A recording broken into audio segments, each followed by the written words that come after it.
The ship docked at Drath Prime at exactly the hour the Drath wanted it to dock. That was the first thing Nina Gale noticed. Not the towers. Not the sky, which was a color she did not have a name for, somewhere between green and the feeling of being watched. Not the 800 ceremonial guards standing in 2 perfect lines from the docking gate all the way to the reception hall, each one holding a weapon that probably had a long and very formal name. She noticed the timing. They had been held in orbit for exactly 42 minutes before receiving clearance to descend. Not 40. Not 45. 42. Long enough to remind them who owned this sky. Short enough to stay technically courteous.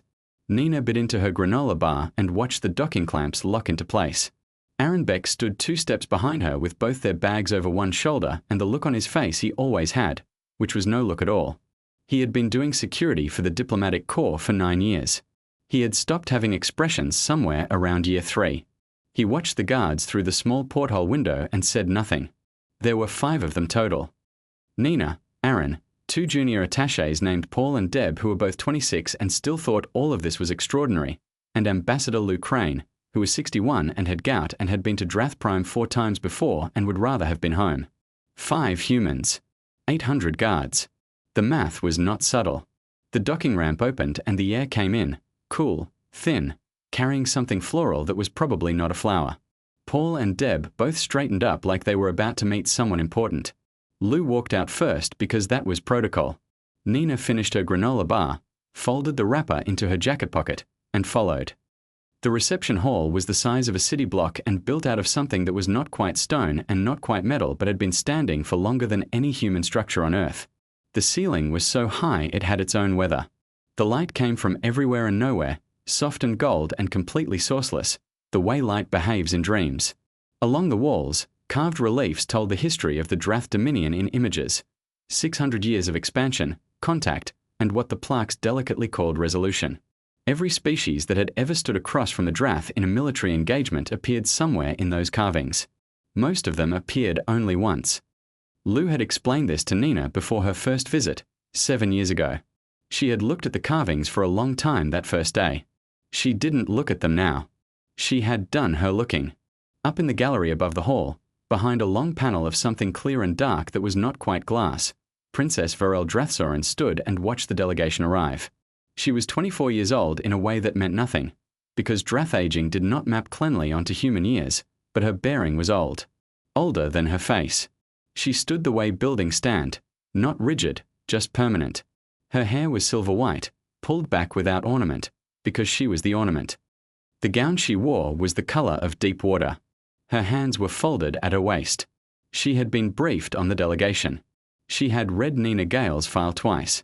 She had read Aaron Bex's file once and then gone back and read one specific section 3 more times, which she had not told anyone.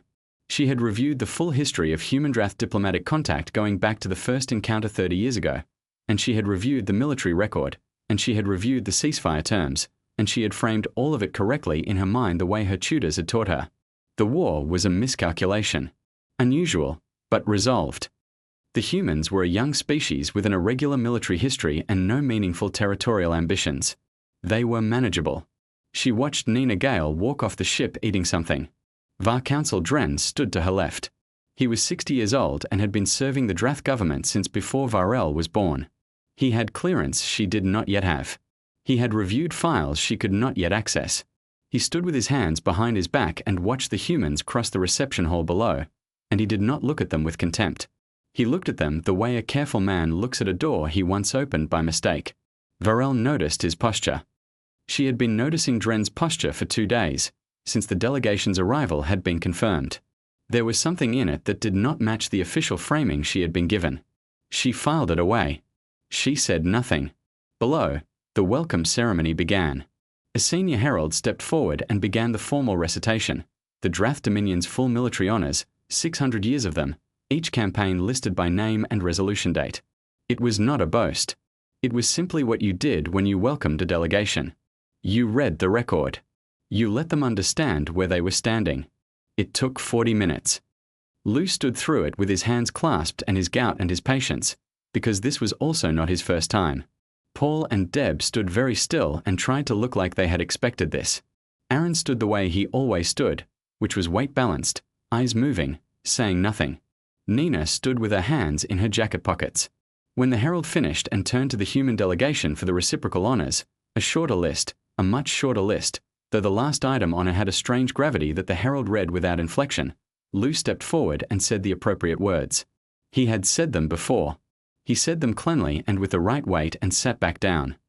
The dinner invitation was extended. The rooms were assigned. The first day of the Concordat renewal had officially begun. Varel watched from the gallery as the humans were escorted out of the reception hall.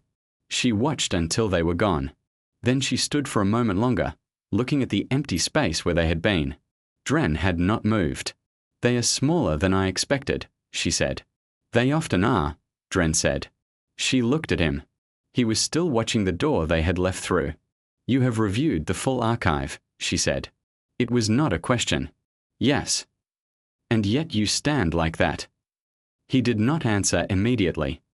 When he did, his voice was even, professional, the voice of a man who had been professionally even for 60 years. "I stand however I stand, Your Highness." She looked at him for one more second. Then she turned and walked toward the corridor.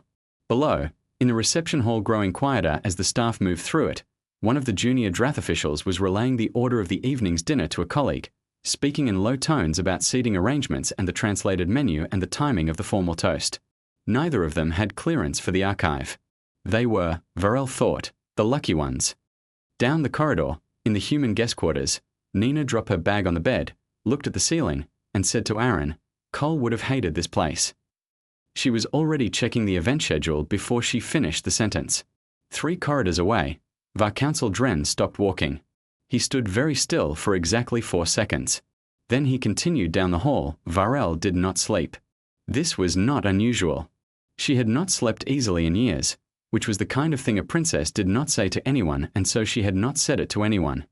She lay in the guest chamber they had prepared for her, a room she had seen before, on her one prior visit to this wing, and which smelled faintly of the same sourceless floral air as the rest of the station, and she looked at the ceiling and thought about Dren's posture. After an hour, she gave up on the ceiling. She pulled up her personal data slate and opened the summary document on the human conflict. She had read it before. She had read it 3 times in the 2 weeks before this trip, actually, which she also had not told anyone. It was a mid-level document, not classified, written for senior diplomatic staff who needed context without needing details. It used clean, structured language, the way all Drath official documents did, and it told the story of the human conflict the way you tell a child about a bad dream. The shape of it, yes, but not the weight. She read it again. The early sections were familiar. First contact had been routine. The humans had a small number of ships and a single inhabited system and no particular reason to be noticed. There had been a border dispute, not unusual. Borders always disputed when expansion happened, and the Drath had sent a fleet, as they always did, and the humans had not retreated, which was unusual, but not unheard of. What came after that was where the document started doing something strange. Varel had noticed it on her second reading. The language changed. Not dramatically. There were no obvious breaks, no shift in tone that a casual reader would catch. But she was not a casual reader. She had been trained by people who believe that how you say a thing is always as important as what you say. Around page 12, the document stopped describing events and started describing reactions to events. Fleet commanders were described as requesting additional guidance, then requesting it again, then filing formal uncertainty reports, which was a category of document she had never heard of before and which she suspected had been invented specifically for this situation. The phrase outside of standard modeling appeared 4 times in 6 pages. She reached page 18, where the document described the 3rd ceasefire offer. The humans had declined it. The document called this a strategic decision and moved on. Varel read that line again. The 3rd offer. The fleet was still intact. The exit was open. The terms were, by all recorded accounts, reasonable. And the human commander had looked at all of that and said no and kept going. The document called it a strategic decision. She thought about Dren, standing at that window, watching the delegation cross the hall. She put in the clearance request for the full archive file. She labeled it routine research ahead of the Concordat signing. She submitted it at the 2nd hour of the night and expected to wait until morning. The approval came back in 6 minutes. She looked at it for a moment. Then she opened the file. The full archive was a different kind of document. It was older, assembled during the war itself, updated in real time by military scribes who had clearly started the project with confidence and ended it doing something that looked, in places, like asking for help.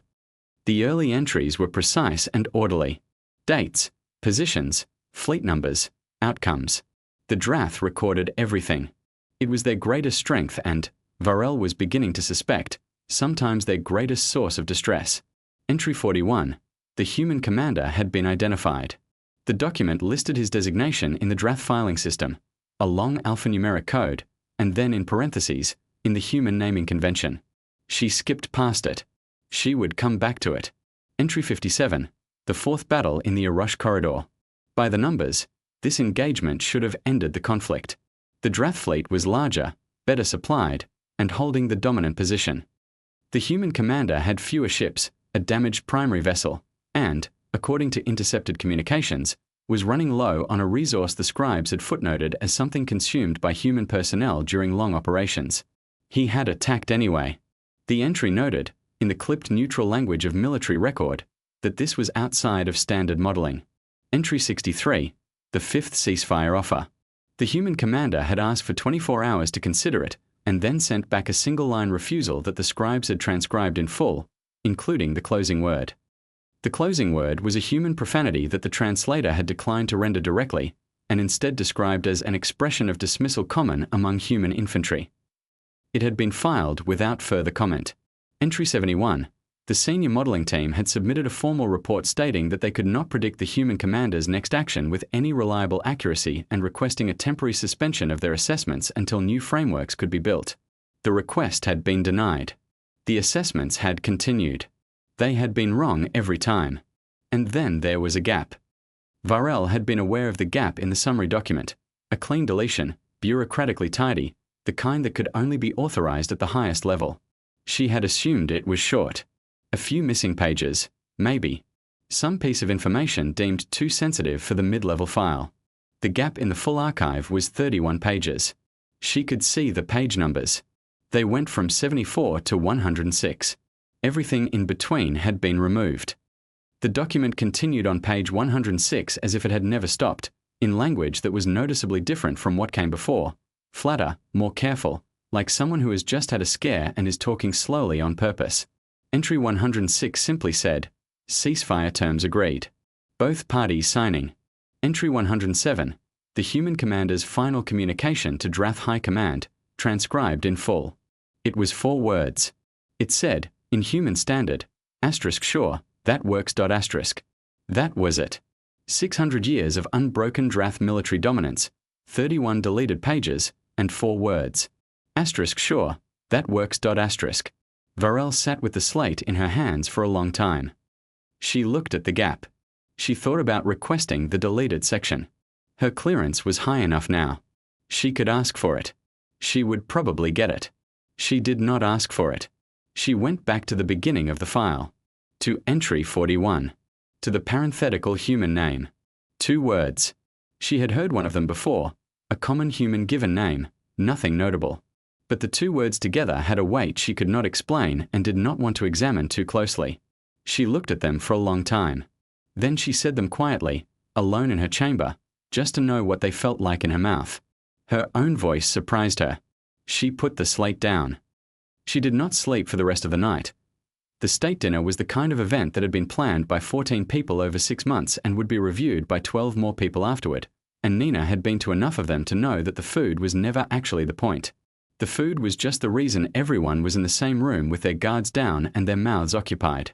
The real work happened in the pauses between courses, in the careful small talk, in who sat where and what they chose to talk about and, more importantly, what they chose not to.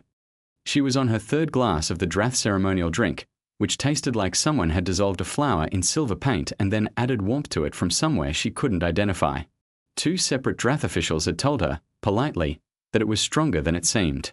She had thanked them both and continued drinking because that was just who she was. Aaron was not drinking. Aaron never drank at these things.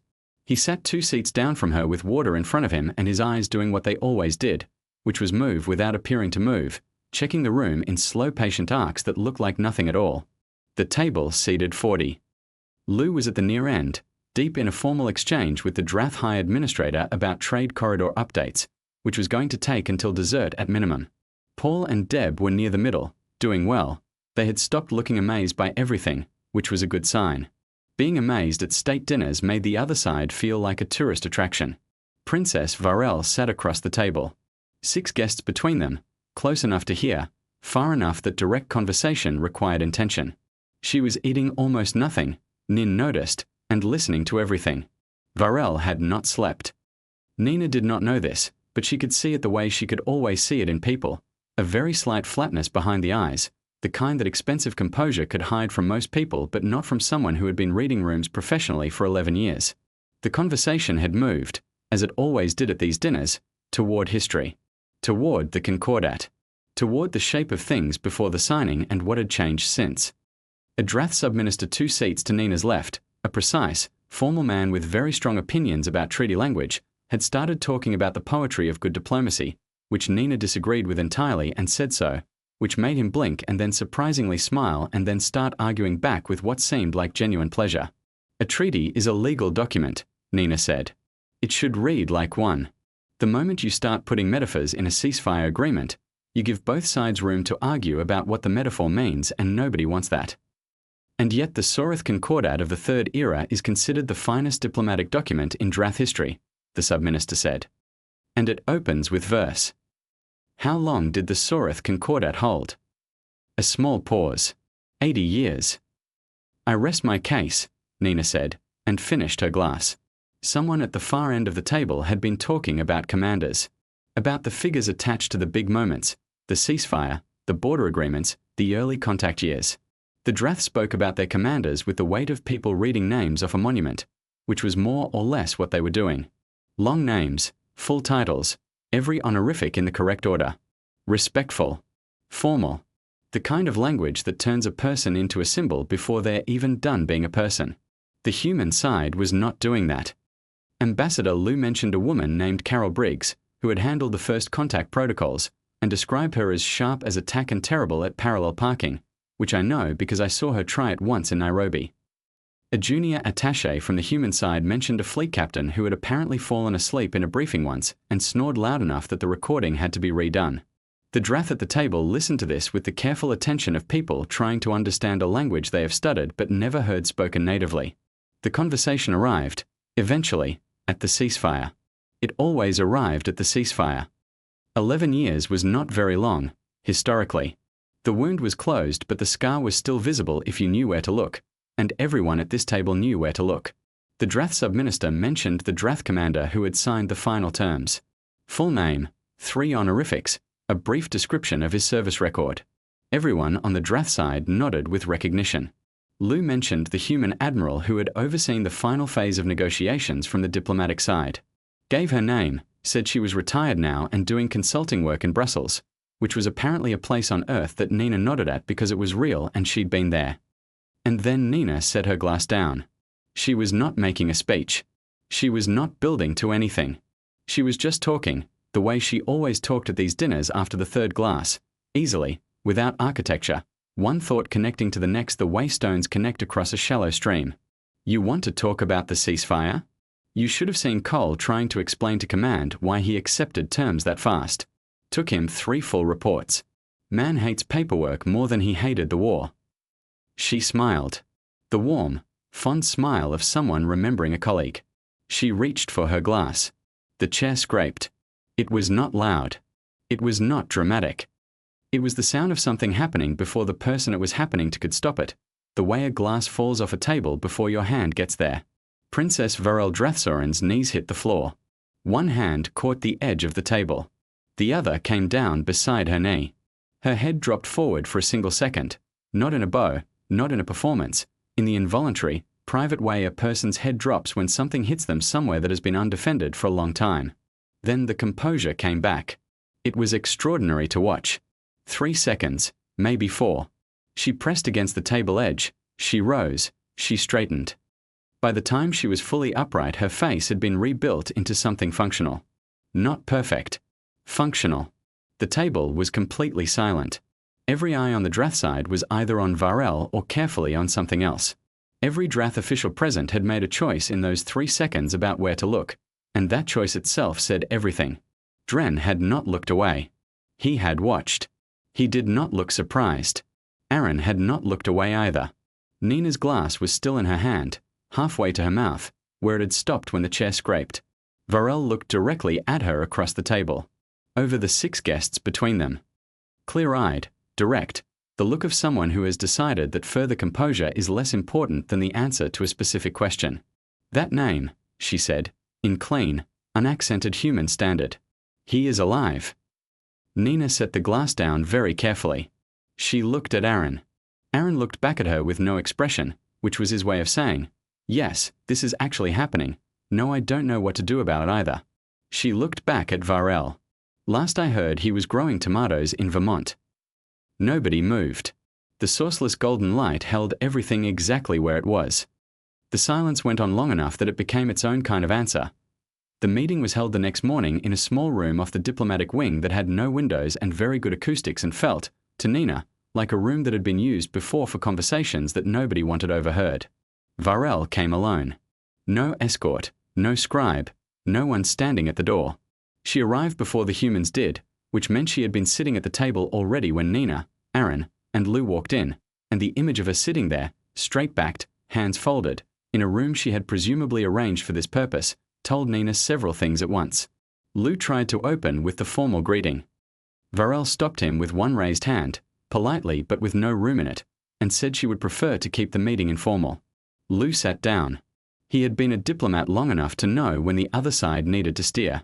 She placed a data slate on the table between them. I want to show you something, she said. I am not doing this as a representative of the Drath Dominion. I am not doing this as part of the Concordat proceedings. She paused. I am doing this because I read a file last night that I should have read a long time ago, and I find that I would like someone else in the room to have also read it. Lou looked at Nina. Nina looked at the slate. All right, she said. Varel did not push the slate forward. She just began to speak. She told them about the Drath military record. Not with pride. She was not proud of it, exactly, the way you are not proud of your height or the color of your eyes. It was simply what was true. 600 years. Every engagement. Every species that had stood opposite a Drath fleet and made a decision about what to do next. Most of them had made the reasonable decision. The one that the numbers supported. The one that meant they got to continue existing as a political body with borders and a government and a future. The Drath had not lost. This was not a boast. She said it the way you say the sky is a certain color, without celebration. And then, she said, there was the human conflict. She told them about the modeling teams. About the formal uncertainty reports. She used that phrase and watched Nina's face go still in a way that meant Nina understood what she was hearing. She told them about the ceasefire offers. 3 of them. Each one reasonable.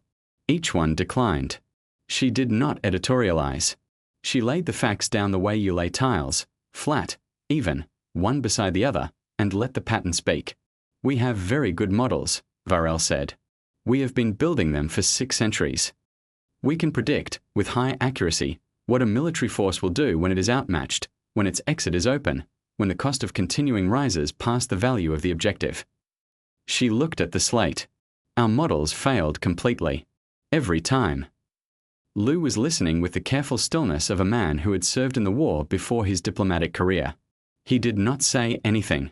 And then there is the deletion in the archive, Varel said. The what? Nina said.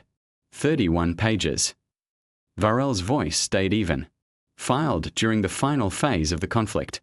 Authorized for removal at the highest level. The document continues on the other side of it as if nothing happened, except that the language is different. Slower. More careful. She folded her hands on the table. I did not open the deleted section. Why not? Varel looked at her directly. Because I could calculate, from the language before and after, roughly what it must contain. And I decided that I did not need it confirmed. The room was quiet. Nina looked at the slate. She thought about reaching for it. She decided not to. What are you trying to tell us? Lou said. I am trying to tell you, Varel said, that we have a word. In Drath. It is used for natural events. 4 phenomena that occur outside of prediction: storms, seismic events, the behavior of stars at the end of their lives. Things without intent. Things that do not negotiate and do not tire and do not respond to reason because reason is not part of their structure. She stopped. We do not use this word for people. She stopped again. We use it for one person. Lou sat back very slowly. Aaron, who had said nothing since entering the room, was looking at a spot on the wall just above Varel's head. Nina recognized this. It was what he did when he was thinking about something he did not want his face to show. "Cole's just a guy," Nina said. The words came out the way they always came out when she said them, easy, fond, with the slight exasperation of someone defending a friend who keeps being misunderstood. "He's got bad knees. He grows tomatoes. He calls me on my birthday and talks for 40 minutes about composting." Varel looked at her for a long time. "Yes," she said. "I believe that is true." "So then." "That is also somehow the problem," Varel said. "Not despite those things. Because of them." Nina opened her mouth. She closed it. She thought about Cole Harrow, the real one, not the file, not the name in the archive. The one who complained about his left knee every time the weather changed. Who sent her a jar of tomato sauce every September with a note that just said asterisk told you so. Asterisk who had never, not once in the year she had known him, talked about the war. Varel turned to Aaron. "You served," she said. It was not a question. "Yes," Aaron said. "You were present for some of the final engagements." "Some of them." "Then I have one question." Varel's hands were very still on the table. Why did he stop? After everything, after the 3 refusals, after the deleted pages, after whatever is in that section of the archive that I chose not to open, why did he accept the terms when he did? Aaron was quiet for a moment. His eyes came down from the wall and settled on Varel's face. "He said the war was over," Aaron said. "So it was over." Varel looked at him. She sat with that for a long time. Then she reached forward and picked up the data slate. She held it for a moment, looking at it the way you look at something you are about to put away for good. "I see," she said. She closed the file. That evening, alone at the window overlooking Drath Prime, all its towers, all its centuries, all the long unbroken record of a civilization that had never once been made to stop and recalculate itself, Varel stood in the dark and thought about a man talking to his tomatoes in a place she had only seen on a map. She thought about 31 deleted pages. She thought about Dren's posture. She thought about the word they used for natural events. She did not open the deleted section. She had made that decision the night before and she did not unmake it. Some things, she was learning, were better known by their shape than by their contents. She stood at the window until the lights of the city below blurred slightly. She did not let herself think too hard about what it meant that she was choosing not to know something. That she, who had been trained since childhood on the idea that knowledge was the only real power, that uncertainty was a weakness, that a good leader read every file, was standing at a window in the dark, holding a deliberate gap in her own understanding. She stood there a long time. The city went on being itself below her. 600 years of confidence lit up in the dark. It did not make her feel better. The signing happened the way these things always happened, which was slowly and with a great deal of ceremony around something that was, at its core, 2 groups of people agreeing to keep agreeing. The hall was the formal one, smaller than the reception hall, more intimate in the way that a room built for legal weight is intimate, with low ceilings and the specific kind of lighting that makes everything feel like it is being preserved for the record. Which it was. Every signing was recorded from 4 angles. The Drath kept the recordings in an archive that Nina suspected was very, very well organized. The Drath officials signed first. Each one came forward, stated their name and title for the record, pressed their mark to the treaty slate, and stepped back. It was orderly and precise, and each signature was placed in exactly the right position, because of course it was. Lou signed for the human delegation. He stated his name, his title, his commission number, and signed. His handwriting was atrocious, as it always was, and Nina had long ago stopped being embarrassed about it. Then Nina signed. Attaché for Diplomatic Affairs, her title read on the formal record, which she had always thought was a very long way of saying she was the one who handled what happened when the formal record didn't quite cover the situation. She checked the date box. She wrote the month and day and then looked at it. She had written them in the wrong order. She exhaled through her nose, made a small sound of personal defeat that she did not bother to muffle, and requested a correction. The Drath junior official standing nearest her looked briefly as though he had swallowed something wrong. Paul and Deb did not laugh, which Nina appreciated. Aaron looked at the ceiling, which was his version of laughing. She signed again, correctly this time, and stepped back. That was it. 11 years extended to 21. The concordat renewed. The hall held a moment of formal silence that the Drath treated as sacred and the humans treated as respectful, which was close enough. The formal reception that followed was shorter than the dinner. More structured. People standing with drinks, making the last round of the correct conversations, saying the right things about cooperation and shared futures. Nina worked the room because that was her job and she was good at it, moving from cluster to cluster with her drink and her instinct for what a given conversation needed, which was sometimes information and sometimes a joke and sometimes just the signal that the human side was present and paying attention. She was talking to a Drath cultural minister about translation conventions when she felt the shift in the room. Not loud. Not dramatic. Just a change in the social temperature around a particular point in the space, the way a room changes when someone with a certain kind of weight moves through it. She turned. Varel was crossing the room toward her. She came alone, without the social buffer of staff or attendants, which at an event like this was technically a minor break in form. Nina noticed 3 Drath officials clock it and then look carefully at their drinks. She stopped in front of Nina. The cultural minister excused himself with impressive speed. The renewal holds for 10 years, Varel said. Her voice was composed. Her face was composed. Everything about her was composed in the way it always was, with the one difference Nina had been tracking all day. Behind the composure, something was different than it had been 2 days ago. Harder to name than tiredness. Something more like a person who has put something down that they had been carrying for a long time without knowing it. Yep, Nina said. Varel was quiet for a moment. She looked at her own glass, then back at Nina. If at any point in the next 10 years, she said, carefully, the individual in question were to become involved in any active military capacity. She did not finish the sentence. She did not need to. Nina looked at her. She did not look away and she did not fill the silence with something easy. He's retired, she said. He's done. Yes, Varel said.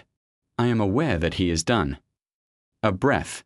I am asking you to ensure that he remains so. Nina had been a diplomat for 11 years. She had sat across from 7 different species. She had negotiated during a crisis at 2 in the morning with a translator who spoke 4 of the 6 necessary languages and had to improvise the other 2. She had once talked a junior Drath official out of a formal incident because his translation software had rendered her offhand comment about American football as a territorial declaration. She had never been asked this directly. Not in documents. Not in treaty language with its careful architecture of maybe and provided that and notwithstanding. Just one person looking at another person and saying, keep that man where he is. For all of us. Please. Okay, Nina said. Varel nodded once. She turned and walked back through the room without looking back, and the social temperature shifted again in her wake, and within 30 seconds she was surrounded by the appropriate level of staff and the reception continued as though nothing had happened. Aaron appeared at Nina's elbow. She had not seen him cross the room. She never did. They stood together for a moment, watching the room do what receptions do, settle, circulate, wind slowly toward its own conclusion. You gonna tell Cole any of this? Aaron said. Nina looked at him. She looked back at the room, at Varel on the far side of it, composed and formal and carrying something behind her eyes that she had not been carrying 3 days ago, and then out the tall narrow windows at Drath Prime, all its towers and its sentries and its long, unbroken belief in its own understanding of the world. No, she said. Aaron nodded. Good call. They stood there a moment longer. Then the reception continued, and the forms were observed, and the correct goodbyes were said, and the human delegation walked down the corridor toward the docking wing, and the shuttle lifted clear of Drath Prime and climbed up through that unnamed color of sky, and the city shrank below them until it was just light, and then less than light, and then gone. Nina sat in her seat and thought about a jar of tomato sauce with a handwritten note. Asterisk told you so. Asterisk. She thought about a man who had looked at a war and decided it was over, and so it was. She thought about 31 deleted pages sitting in a Drath archive on a planet that had been afraid of a name for 11 years, and the fact that the name belonged to someone who talked to his vegetables and complained about his knee. She leaned her head back against the seat.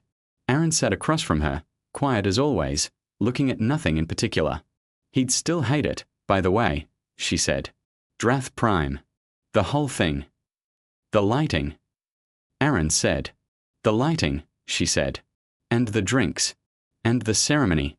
And the carvings. He'd spend the whole trip complaining about the carvings. Aaron almost smiled. Almost. The shuttle moved through the dark, carrying them home. Behind them, in the archive on Drath Prime, 31 pages sat in the dark and stayed there, undisturbed, unread. The tomatoes, somewhere in Vermont, were probably doing fine.